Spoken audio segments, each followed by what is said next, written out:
ভাই ভাই ভাই আস্তে আস্তে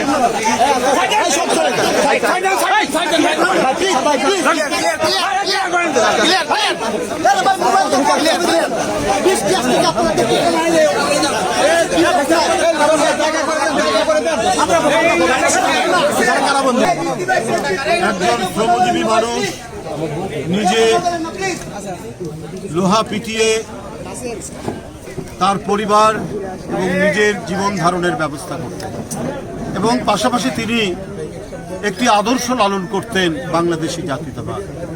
তিনি শহীদ রাষ্ট্রপতি জিয়াউর রহমান, দেশনেত্রী বেগম খালেদা জিয়া এবং আমাদের ভারপ্রাপ্ত চেয়ারম্যান জনাব তারেক রহমানের নেতৃত্বের প্রতি অবিচল আস্থা রেখে এই থানার বিভিন্ন রাজনৈতিক কর্মকাণ্ড বিএনপির পক্ষ থেকে সেখানে তিনি অংশগ্রহণ করতেন, সংগঠন করতেন, সুসংগঠিত করতেন।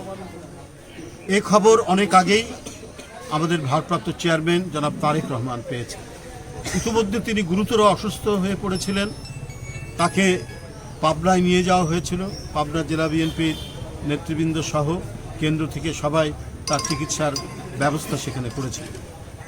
তো এইরকম একজন নিবেদিত প্রাণ মানুষ যে লোহা পিটিয়ে কামারের কাজ করে একটি রাজনৈতিক দলের আদর্শকে বুকের মধ্যে লালন করে তিনি এই অঞ্চলে বিএনপির পতাকাকে উড্ডীন রেখেছিলেন, আজকে তার পাশে দাঁড়ানোর জন্যই দলের ভারপ্রাপ্ত চেয়ারম্যান জনাব তারেক রহমান আমাদেরকে পাঠিয়েছেন।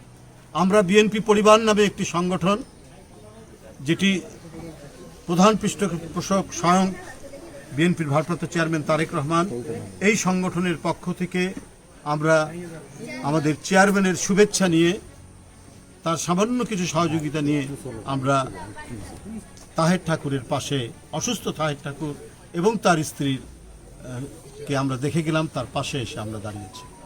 এই দাঁড়ানো শুধুমাত্র সাময়িক নয়, ক্ষণিকের জন্য নয়, এটা অব্যাহত থাকবে যতদিন তিনি আছেন। তার পরিবারের প্রতি দলের দৃষ্টি থাকবে, সহযোগিতা থাকবে, তার পাশে দাঁড়াবে।